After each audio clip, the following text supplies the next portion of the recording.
ዕለተ እሁድ የካቲት 1 ቀን 2018 ዓ.ም ላይ እንገኛለን። ሰላም ጤና ይስጥልን። የተወደዳችሁና የተከበራችሁ የኢትዮስ ሚዲያ ቤተሰቦች እንደምንዋላችሁ። ከተለያዩ ታማኝ መረጃ ምንጮች የደረሱንን ሰበር ዜናዎች ይዘን ቀርበናል። በቅድሚያም አርዕስተ ዜና።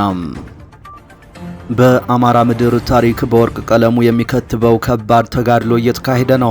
በሸዋ ግንባር ብቻ እስካሁን ባለው መረጃ ወታደራዊ አዛዦችና መስመራዊ አዋጊዎችን ጨምሮ 12 ሄሊኮፕተር ያገዛዙ ቁስለኛ ወታደሮች ወደ አዲስ አበባ ጦር ኃይሎች ሆስፒታል መወሰዳቸውን ለማረጋገጥ ተችሏል። ከዚህ ቀደም ስምሪታቸው በህዳሴ ግድብ ዙሪያ የነበሩ ተዋጊ የጦር ሄሊኮፕተሮችና መድፎች ከወደ ፋኖ የሚሰነዘረውን የጸረ ማጥቃት እርምጃ ሊመክቱ አልቻሉም ተብሏል። በተመሳሳይ ጀነራል ተፈራ ማሞን ለመደምሰስ የገባው ኃይል በፋኖ መልሶ ማጥቃት እርምጃ መደምሰሱን ተከትሎ አንድ ጀነራል ላይ ጥቃት እንፈጽማለን ብለን እንዴት ይህ ሁሉ ጀነራልና ኮሎኔል ሙትና ቁስለኛ ይሆንብናል በሚል ያገዛዙ አዋጊዎች እሮሮ ሲያሰሙ ተደምጠዋል። የፋኖ ኃይሎችም ያገዛዙን የሬዲዮ መገናኛ ጃም ማድረጋቸው ተነግሯል። በዝርዝር ትሰሙታላችሁ። ጀዋር መሐመድ ለጠቅላይ ሚኒስትሩ ጠንካራ ምላሽ ሰጡ። ጀዋር ተጠያቂነትን ወደ ሌላ ማላከክ አይቻልም ብለዋል። ጠቅላይ ሚኒስትሩ በቅርቡ በሕዝብ ተወካዮች ምክር ቤት ያደረጉትን አስገራሚ ንግግር ተከትሎ ታዋቂው የፖለቲካ ሰው አቶ ጀዋር መሐመድ እጅግ ጠንካራና የተብራራ የትችት ጽሑፍ አውጥተዋል። በመረጃችን ትሰሙታላችሁ። የአማራ ፋኖ ብሔራዊ ንቅናቄ አፋብን ከበድ ያለ መግለጫ ያወጣ ሲሆን በመግለጫው አገዛዙ የስልክና የግንኙነት መስመሮችን ዘግቶ ሲቪሊያን ላይ ጥቃት እየፈጸመ እንደሚገኝ እወቁልኝ ብሏል። ከጥር 26 ቀን 2018 ዓ.ም ጀምሮ ባሉት ቀናት በጀነራል አድማሱ አለሙና በጀነራል ዘውዱ ሰጣርግ የሚመራው 11ኛ እዝና ቀጠናው ላይ የተሰማራው ሪፐብሊካን ጋርድ ደቡብ ወሎ ዞን ወግዲ ወረዳን ጨምሮ የተለያዩ አካባቢዎች ላይ በድሮን በቢኤም ሮኬት እና በመድፍ በመጠቀም ንጹሃን ላይ ጭፍጨፋ እየፈጸመ ይገኛል ሲል ነው መግለጫውን ያወጣው። ሙሉ መግለጫውን ይዘናል የምትሰሙት ይሆናል። ከደቡብ ሱዳን ወደ ጋምቤላ ክልል ከፍተኛ ቁጥር ያለው የጦር መሳሪያ እየገባ እንደሚገኝ ተነገረ። መነሻውን ከደቡብ ሱዳን ያደረገ ከፍተኛ ቁጥር ያለው የጦር መሳሪያ ድንበር ተሻግሮ ወደ ጋምቤላ ክልል እየገባ እንደሚገኝ ለጉዳዩ ቅርበት ካላቸው ምንጮች ያገኘነው መረጃ ያሳያል።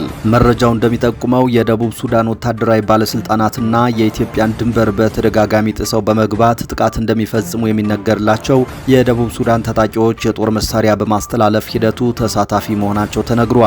በዝርዝር መረጃችን ትሰሙታላችሁ።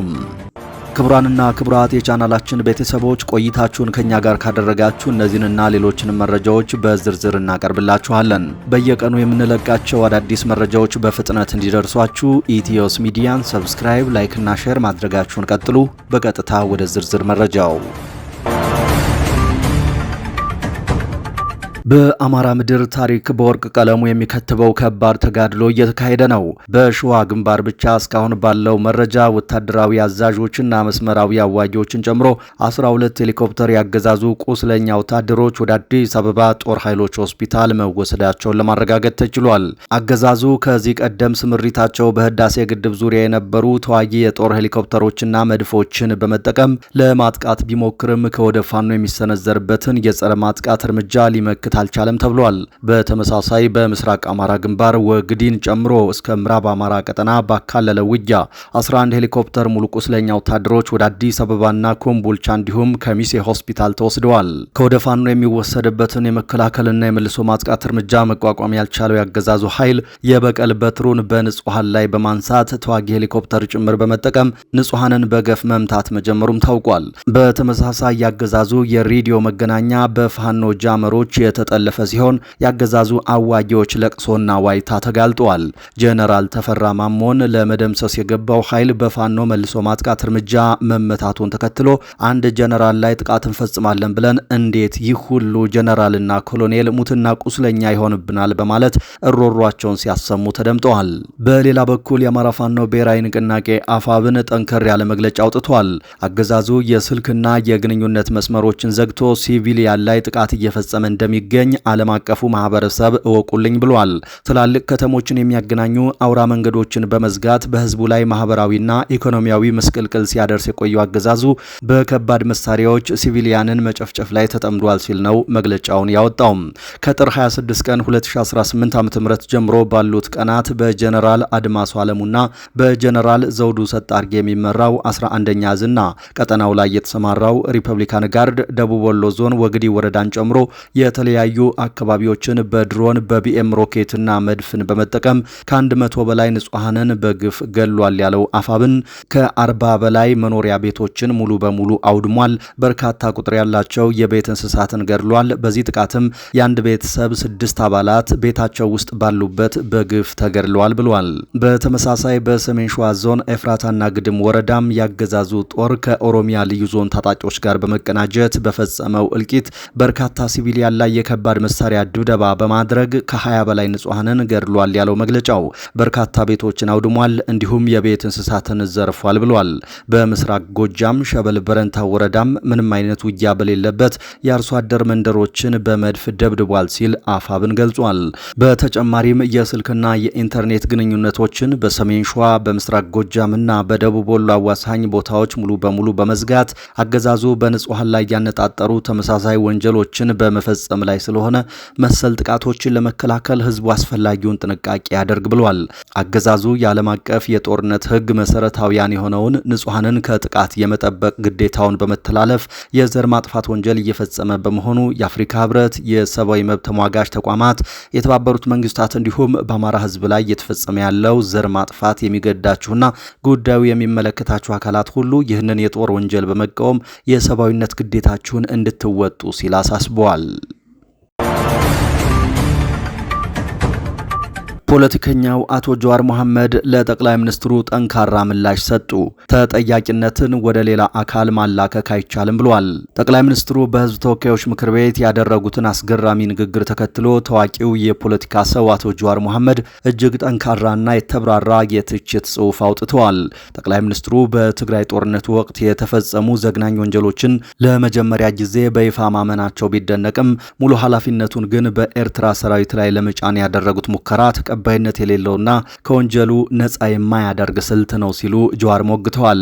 ጀዋር በጽሁፋቸው እንዳሰፈሩት ተጠያቂነትን ወደ ሌላ አካል ማላከክ አይቻልም። ጠቅላይ ሚኒስትሩ ወንጀሉ መፈጸሙን ማመናቸው እውነትን የመጋፈጥ ጅምር ቢሆንም ጥፋቱን በሙሉ ወደ አስመራ መንግስት በማላከክ ራሳቸውን ከደሙ ንጹህ ለማድረግ የሚሞክሩት አካሄድ በምንም መስፈርት የፖለቲካም ሆነ የሞራል ተቀባይነት የለውም ብለዋል። አቶ ጀዋር ጠቅላይ ሚኒስትሩ ለጦርነቱ መፈጠርና ለመዘዙ የአንበሳውን ድርሻ እንደሚወስዱ በአራት ዘርዘር ያሉ ምክንያቶች አስረድተዋል። አንደኛው የፖለቲካ ቅልበሳ ሲሆን ሀገሪቱን ከዲሞክራሲያዊ ሽግግር ወደ አምባገነንነት በመቀየር ወደ እርስ በርስ ጦርነት መምራታቸው ነው። ሁለተኛው የጦርነት ስምምነት ሲሆን ከኤርትራ ጋር የተደረገው የሰላም ስምምነት ተብየው በትክክል ትግራይን ኢላማ ያደረገ ወታደራዊ ቃል ኪዳን መሆኑን ጀዋር ገልጿል። ሶስተኛው የጥላቻ ፕሮፓጋንዳው ሲሆን ጦርነቱ ከመጀመሩ በፊትም ሆነ በሂደቱ በመንግስት መገናኛ ብዙሃን ሳይቀር በትግራይ ህዝብ ላይ የተነዛው የጥላቻ ንግግር ለጥቃቶቹ ምቹ ሜዳ መፍጠሩን ጀዋር ይፋ አድርጓል። አራተኛና የመጨረሻው ግብዣና ጥሪው ሲሆን የኤርትራ ሰራዊት ወደ ኢትዮጵያ የገባው በኢትዮጵያ መንግስት ይፋዊ ጥሪ መሆኑን ጠቅላይ ሚኒስትሩ ራሳቸው ደጋግመው ያረጋገጡት ጉዳይ ነው። በንጹሃን ላይ ወንጀል የፈጸሙ ሁሉም አካላት መጠየቃቸው ባይቀርም ጠቅላይ ሚኒስትሩ ግን የዚህ ሁሉ ውድመት ዋና አርክቴክት በመሆናቸው የፍትህ ቀን ሲመጣ የክስ መዝገቡ አናት ላይ ስማቸው እንደሚገኝ አጽንኦት ሰጥቷል። ጀዋር አሁን የሚሰማው የጠቅላይ ሚኒስትሩ ንግግር ከእውነተኛ ጸጸት የመነጨ ሳይሆን አዳዲስ ወታደራዊ ጥምረቶችን ለመፍጠርና ለሌላ ዙር ጦርነት ለመዘጋጀት የተጠነሰሰ አደገኛ ስልት መሆኑን ጀዋር አስጠንቅቋል። በመሆኑም ህዝቡ እንደዚህ አይነት ተደጋጋሚ የፖለቲካ ትርክቶችን በንቃት በመከታተል ተጨማሪ ሀገራዊ ውድመትን ሊከላከል ይገባል ሲል ጀዋር መልእክቱን ቋጭቷል። በኢትዮጵያ የቲክቶክ መንደር ውስጥ በፖለቲካዊ ይዘቶቹና መንግስትን በመደገፍ የሚታወቀው በተለይ ደግሞ ከሱ የተለየ ሀሳብ ያላቸውን ወገኖች በጸያፍ ቃላት በመስደብና በማንኳሰስ የሚታወቀው ሰኚ ኢደሹ በኦሮሚያ ክልል የጨፌ ወጣቶች ህብረት ስራ ማህበር ፕሬዝደንት ሆኖ መሾሙ ታላቅ መነጋገሪያ ሆኗል። ይህ ሹመት ይፋ መሆኑን ተከትሎ ብዙዎች በአገዛዙ የአሰራር ሚዛናዊነት ላይ ጥያቄዎችን እያነሱ ይገኛሉ። በተለይ ሰሞኑን መንግስት ለሀገር እሴት ይጎዳል ያላቸውንና በቲክቶክ ላይ ከፍተኛ ተከታይ ያላቸውን እንደ አዶናይ፣ ሙሴ ሰለሞን፣ ሞን ጃኒና ሌሎችንም ቲክቶከሮች ለተወሰነ ጊዜ አስሮና መክሮ መፍታቱ ይታወሳል። ይሁን እንጂ በከፍተኛ ስድብና በጸያፍ ንግግሮቹ የሚታወቀው አቶ ሰኚ እንኳን ታስሮ ሊመከር እንዲያውም በክልል ደረጃ ትልቅ የስልጣን ባለቤት መሆኑ ብዙዎችን አስገርሟል። ይህ ሁኔታ መንግስት በደጋፊዎቹና በተቃዋሚዎቹ መካከል የሚያደርገው መድሎ ነው የሚል ከፍተኛ ትችት እያስከተለ ይገኛል። ይህ አጋጣሚ በአገዛዙ ዘንድ እውነተኛ ተጠያቂነትና ሚዛናዊነት የለም የሚሉ ድምጾች እንዲበራከቱ ምክንያት ሆኗል። ለአንዳንዱ እስርና ምክር፣ ለሌላው ደግሞ ስልጣንና ሹመት የሚለው አካሄድ በህዝቡ ዘንድ ጥርጣሬን የፈጠረ ሲሆን ማህበራዊ ሚዲያውንም እያሟሟቀው ይገኛል። ከደቡብ ሱዳን ወደ ጋምቤላ ክልል ከፍተኛ ቁጥር ያለው የጦር መሳሪያ እየገባ እንደሚገኝ ታወቀ።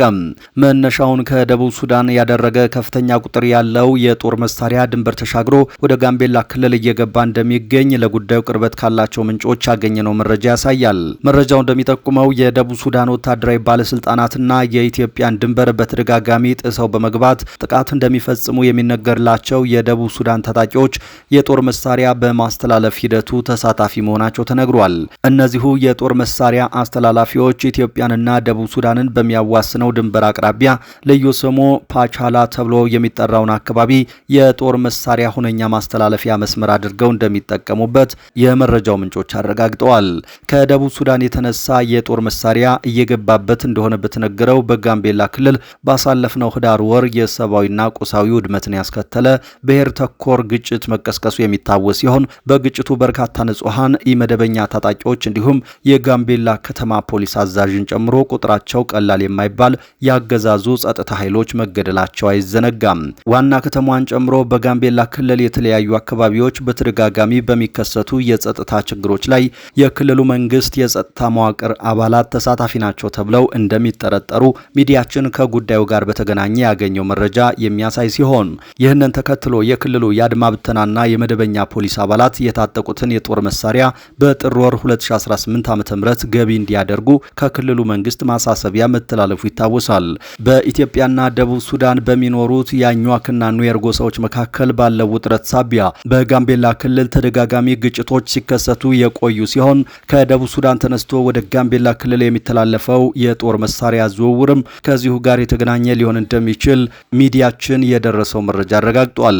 ከዚሁ ጋር በተያያዘ በጋምቤላ ክልል ባሳለፍነው ህዳር ወር ተቀስቅሶ እስከ ታህሳስ ወር ቀጥሎ በነበረውና የበርካቶችን ህይወት በቀጠፈው ግጭት ተሳትፏል የተባሉት የደቡብ ሱዳን ታጣቂዎች አሁንም ድረስ በክልሉ የተለያዩ አካባቢዎች በመንቀሳቀስ ላይ እንደሚገኙ ሚዲያችን ያገኘው መረጃ ያሳያል። የተባበሩት አረብ ኤሚሬትስ ከኢትዮጵያ ጋር ግንኙነቷን ማጠናከሯን ተከትሎ ግብጽና ሳውዲ አረቢያ ትኩረታቸውን ኤርትራ ላይ ማድረጋቸው ተዘገበ። በቀይ ባህር ላይ ስትራቴጂያዊ መገኛ ያላት ኤርትራ በሳውዲ አረቢያና በተባበሩት አረብ ኤሚሬትስ መካከል ላለው የቀይ ባህር ፉክክር እንደ ወሳኝ ሜዳ በመታየቷ የአረብ ሀገራትን ትኩረት እየሳበች መሆኑን ሚድል ኢስት አይ ዘግቧል። በቅርቡ ስለተከናወኑ ዲፕሎማሲያዊ እንቅስቃሴዎች መረጃ ያላቸው ሁለት የአረብ ባለስልጣናት ለሚድል ኢስታይ እንደገለጹት ግብጽ በኤርትራና በሳውዲ አረቢያ መካከል ጥልቅ የጸጥታ ትስስር እንዲፈጠር በመስማማት ላይ ትገኛለች። በቅርቡ ስለተከናወኑ ዲፕሎማሲያዊ እንቅስቃሴዎች መረጃ ያላቸው ሁለት የአረብ ባለስልጣናት ለሚድል ኢስታይ እንደገለጹት ግብጽ በኤርትራና በሳውዲ አረቢያ መካከል ጥልቅ የጸጥታ ትስስር እንዲፈጠር በማስማማት ላይ ትገኛለች። ግብጽ ይህንን የምታደርገው የተባበሩት አረብ ኤሚሬትስ ከኢትዮጵያ ጋር ያላትን ወታደራዊ ግንኙነት እያጠናከረች መምጣቷን ተከትሎ የኤሚሬትስን ተጽዕኖ ለመመከት በማሰብ እንደሆነ ተገልጿል። ባለስልጣናቱ አክለውም ለዚህ ዲፕሎማሲያዊ እንቅስቃሴ ተነሳሽነት የተፈጠረው ባለፈው ጥር ወር በሱዳን ጦርና በፓኪስታን መካከል ከተደረገው የመከላከያ ስምምነት በኋላ መሆኑን ገልጸዋል። ስምምነቱ በሳውዲ አረቢያ የገንዘብ ድጋፍ የሚከናወን መሆኑ በሰፊው የሚታመን ሲሆን የስምምነቱ አካል የሆነው የጦር መሳሪያ አቅርቦት እስካሁን አልተከናወነም ተብሏል። በአንድ ወቅት ኤርትራና ግብጽ ከተባበሩት አረብ ኤሚሬትስ ጋር እጅግ የቀረበ ግንኙነት እንደነበራቸው ይታወሳል ያለው ዘገባው በካይሮና በአቡዳቢ መካከል ያለው ግንኙነት ሙሉ በሙሉ ባይቋረጥም በሱዳን የእርስ በርስ ጦርነትና በጋዛ ጉዳይ ምክንያት መሻከር የታየበት ሆኗል ብሏል። ኤርትራም የተባበሩት አረብ ኤሚሬትስ በየመን ላካሄደችው ወታደራዊ ዘመቻ እንደ ማዕከል ሆና አገልግላለች። ሆኖም ኤሚሬትስ በ2021 በአሰብ የወደብ ከተማ የነበራትን ወታደራዊ ቤዝ ያፈረሰች ሲሆን በቅርቡ ደግሞ ከኢትዮጵያ ጋር የጠበቀ ወታደራዊ አጋርነት መስርታለች ሲል ሚድል ኢስት አይ ዘግቧል። ዶናልድ ትራምፕ በኢራን የንግድ አጋሮች ላይ ታሪፍ መጣል የሚያስችላቸውን ፕሬዝዳንታዊ ትዕዛዝ ሲፈርሙ የኢራኑ የውጭ ጉዳይ ሚኒስትር በበኩላቸው ከመደራደር ውጪ አማራጭ የለም አሉ። የኢራን የውጭ ጉዳይ ሚኒስትር አባስ አራግቺ ለሀገሪቱ ብሔራዊ የውጭ ጉዳይ ፖሊሲ ኮንግረስ ከመደራደር ውጪ ሌላ አማራጭ የለም ሲሉ በድርድሩ ወቅት ይህንኑ ለአሜሪካ ተወካዮችን መናገራቸውን ገልጸዋል። በኢራንና በአሜሪካ መካከል ኦማን ውስጥ ቅዳሜ ዕለት የተደረገው ድርድር ለጊዜው መጠናቀቁን የኢራን መንግስታዊ መገናኛ ብዙሃን አስታውቋል። የውጭ ጉዳይ ሚኒስትሩ አራግቺ ስለ ኢራን የኒውክሌር ፕሮግራም ማንኛውንም ግርታና ጥያቄ እንመልሳለን ብለዋል። መብታችንን እንዲያረጋግጥልን ማንንም አንጠይቅም ያሉት የውጭ ጉዳይ ሚኒስትሩ መብታችን እንዲከበር እንፈልጋለን ሲሉ ተናግረዋል። ከእስራኤል ጋር ሀገራቸው ለ12 ቀናት የዘለቀ ጦርነት ባደረገችበት ወቅት በኒውክሌር ተቋማት ላይ የተፈጸመውን የቦምብ ድብደባ በመጥቀስም እውቀት በቦምብ ድብደባ አይጠፋም ብለዋል። የዓለም አቀፉ የአቶሚክ ኤነርጂ ባለስልጣናት ተቋሙን መጎብኘት ስለሚችሉበት ሁኔታም ሲናገሩ የኤጀንሲውን ኃላፊ ከመጎብኘቱ በፊት መሟላት ያለባቸው ቅድመ ሁኔታዎች መኖራቸውን ነግሬዋለሁ። ምክንያቱም የደህንነትና የጸጥታ ጉዳዮች አሉ፣ ያልፈነዱ ቦምቦች አሉ፣ መስማማት ያለብን ጉዳዮች አሉ። ከዚያ በኋላም ፍተሻውን ማካሄድ ይቻላል ብለዋል። የዶናልድ ትራምፕን ድርጊት ወደ ጫካው ሕግ መመለስ ያሉት የውጭ ጉዳይ ሚኒስትሩ በዚህ አመክንዮ ላይ በመመስረት ጠንካራ የሆነ አካል ፈቃዱን በሌሎች ላይ ይጭናል ማለት ነው ሲሉ ተናግረዋል። በጫካ ህግ ውስጥ ደካማዎቹ ይረገጣሉ፣ ሀያላኑም በህይወት ይተርፋሉ። ለዚህም ነው ጠንካራ ከመሆን ውጪ ሌላ አማራጭ የሌለም ብለዋል። የተወደዳችሁ የኢትዮስ ሚዲያ ቤተሰቦች ለዚህ ሰዓት ያዝናቸው አዳዲስ መረጃዎቻችን እነዚህ ነበሩ። በአመሻሽ የመረጃ ክፍለ ጊዜያችን ሌሎች ጉዳዮችን ይዘን ድጋሚ እንጠብቃችኋለን። እስከዛው በያላችሁበት ሰላም ጊዜ ተመኘን።